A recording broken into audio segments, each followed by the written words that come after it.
Fazer ou não fazer psicoterapia? Essa é uma pergunta que já está para lá de vencida, né? Mas é uma pergunta ainda atual, né? Por que fazer psicoterapia? Nós, psicoterapeutas, somos obrigados, até não que haja lei que determine, mas obviamente que você tem que saber separar as suas coisas das coisas dos outros, né? Isto é, expectativas ou constrangimentos, vergonhas, repressões, né? Sabe que fazer ou não fazer psicoterapia? Não fazer psicoterapia nos leva a viver a vida como sempre se viveu. Afinal de contas, uma grande ênfase em psicoterapia começou historicamente no fim do século XIX, não é? Quando os estudos, especialmente do Freud, com os quadros histéricos, apareceram, e aí se começou a tratar das chamadas moléstias mentais, que já eram conhecidas há muito tempo antes, só que até o século XVII as chamadas doenças mentais eram problemas religiosos. Por isso chamavam-se os possessos, né? Possessos quer dizer os possuídos pelo demônio, né? E aí, porque eu não se conseguia explicar a conduta anômala, estranha daquelas pessoas, se diziam que elas estavam endemoniadas, né?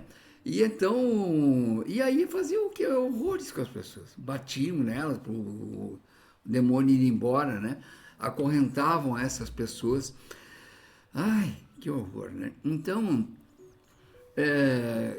no fim do século XIX surge a história das doenças mentais, até porque, se vocês forem estudar um pouquinho mesmo, eu estou falando o resumo dos resumos dos resumos, quando se começou a hipnotizar as pessoas nos processos, né, de hipnose clínica, não é essa de circo, você é uma galinha, esse tipo de coisa, não, claro que não. Mas se via que pessoas que estavam paralisadas, não se mexiam, estavam lá carregadas, elas levantavam e saíam andando. Estranho aquilo, como que sob hipnose a pessoa apresentava isso e quando saía desse quadro ela voltava àquela situação perturbada, complicada. Então, fazer ou não fazer psicoterapia?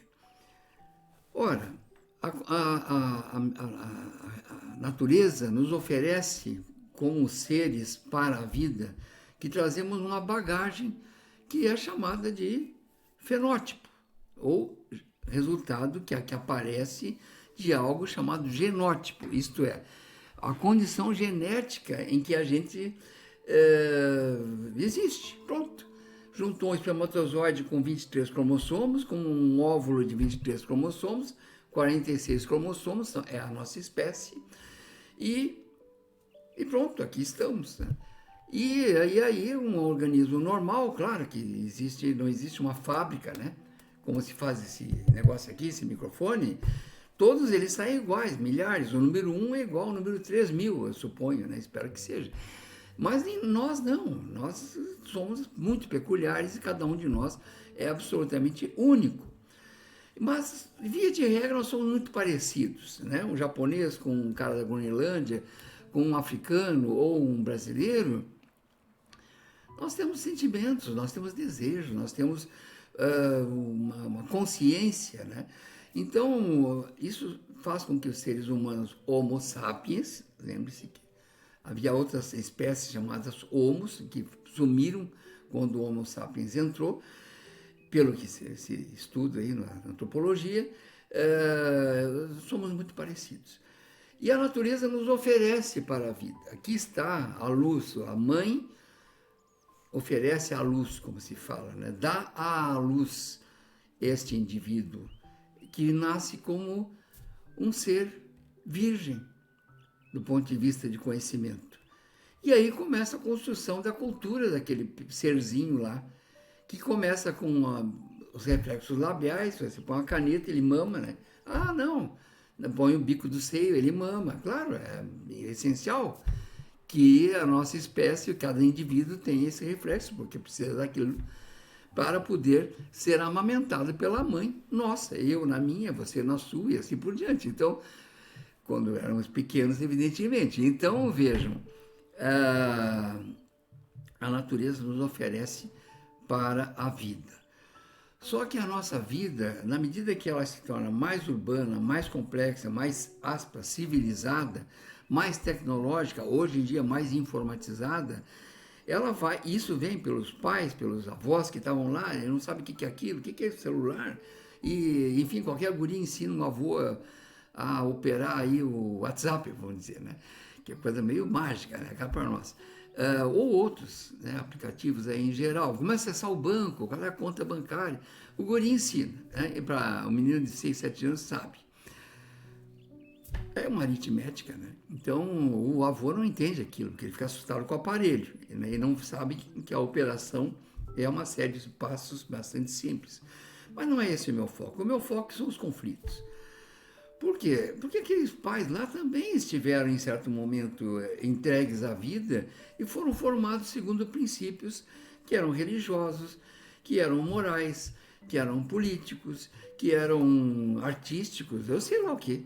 Né? E conformaram esses princípios aí aquela consciência da pessoa. Meu pai, a minha mãe, o meu avô, minha professora, meu professor... religiosos, enfim, pessoas adultas, que irmão mais velho, o primo, o amigo lá da pracinha, o cara do cinema, tanto da tela quanto o sujeito lá que conversa comigo durante o filme. Então, nós vamos aprendendo coisas. E quando nós vamos aprendendo, nós vamos como um papel em branco e vamos aceitando aquilo, especialmente a cópia daqueles comportamentos que são eficazes. É impossível, veja para você, olhe para você, veja se é possível você, tendo a idade que você tenha, pode ser 20 ou 60 ou 70 e tantos anos, você saber tanta coisa se fosse por ensaio e erro, por tentativa e experimentar. Não dá tempo. A maior parte do que nós aprendemos é por imitação. Imitação. Não que a gente vai imitar tudo, a gente tenta. Funcionou, a gente incorpora. Não funcionou, a gente descarta. Aliás, um dos problemas dos Down, né, portadores da síndrome de Down, é não conseguir imitar. Até certo ponto, eles vão igual às outras crianças. A partir de uma idade, eles não imitam mais. Põe na frente do espelho, eles não conseguem identificar a esquerda e a direita, dependendo do grau de comprometimento. É verdade. Mas eu não estou falando deles, eu estou falando de nós, de pessoas que somos comuns, vamos dizer assim, né? Pessoas que são comuns no sentido de sermos muito parecidos, né? Nada de tanta singularidade. Acontece que nós vamos ocupando a nossa vida, a nossa mente, o nosso pensamento, os nossos juízos, com conteúdos que vêm através de muitas pessoas, através da mídia, através da escola, enfim.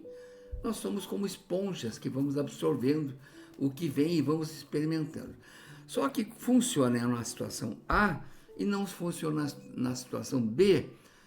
E se nós não tivermos essa capacidade de nos modificarmos e somos muito atemorizados por fracassos, que temos compromisso com o sucesso, ou com a aceitação alheia, então temos dificuldade da rejeição, então nós começamos a ficar fóbicos, começamos a ter problemas cognitivos, problemas afetivos, problemas motores até, porque procuramos ficar numa zona mínima de conforto muitas vezes.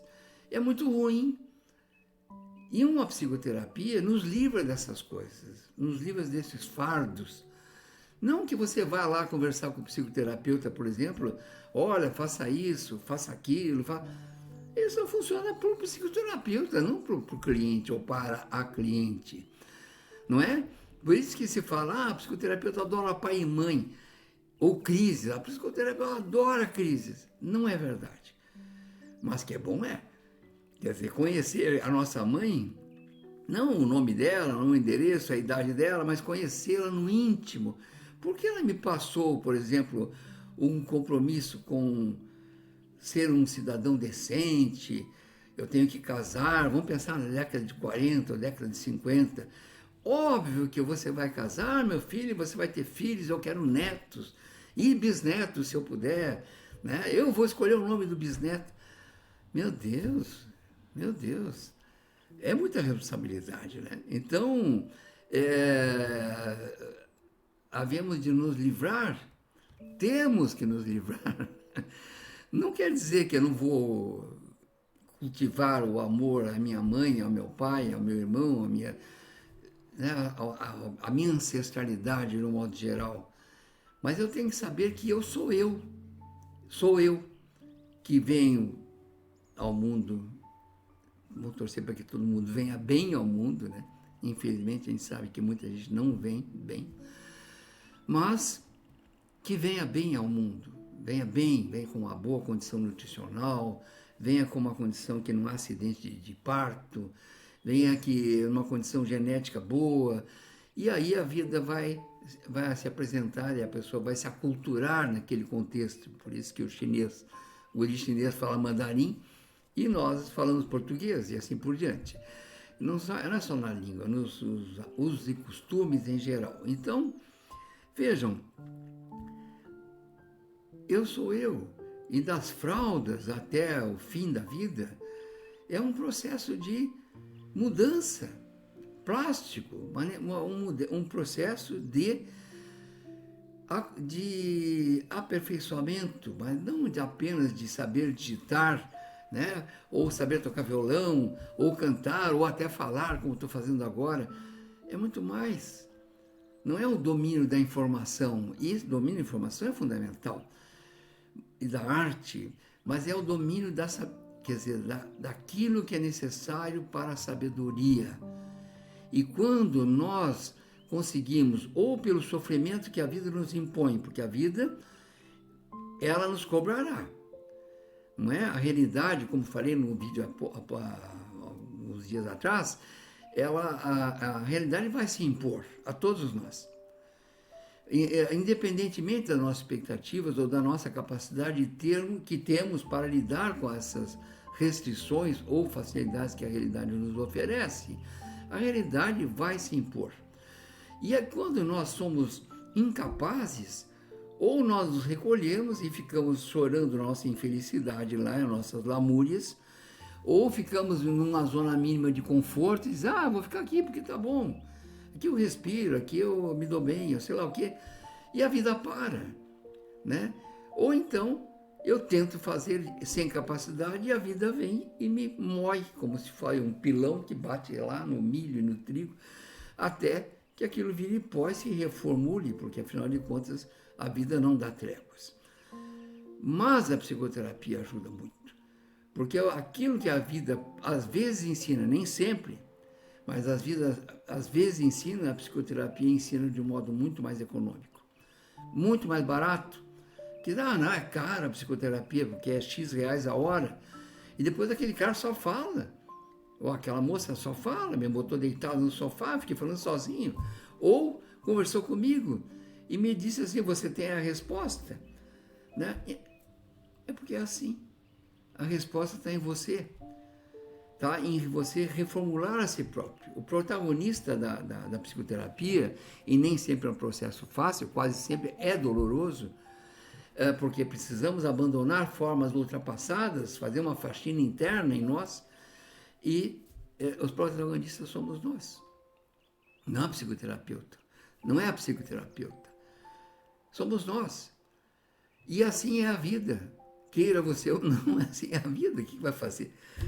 Mas a psicoterapia, então, fazer ou não fazer? Você pode não fazer. Eu também posso não fazer. Eu fiz. Em 2 grandes ocasiões. Uma durou 3 anos, praticamente foi um divisor de águas, como se fala. E outra foi depois, porque afinal de contas há crises eventuais. E a gente precisa de um segundo, ou uma segunda, que está fora da fogueira e pode olhar com outro olhar, com uma escuta profissional e que seja isenta essa pessoa e que não esteja envolvida comigo e que seja capaz de, às vezes, dizer o que você está fazendo com você. Onde você quer chegar, afinal de contas? O que você tem para chegar naquilo que você quer? Ah, não, você não tem. Então, ou você abdica ou você se prepara para aquilo. O que você quer fazer? Isso numa visão bastante superficial. Fazer ou não fazer psicoterapia? Você já tem a resposta. É mais barato. Tenha um bom dia.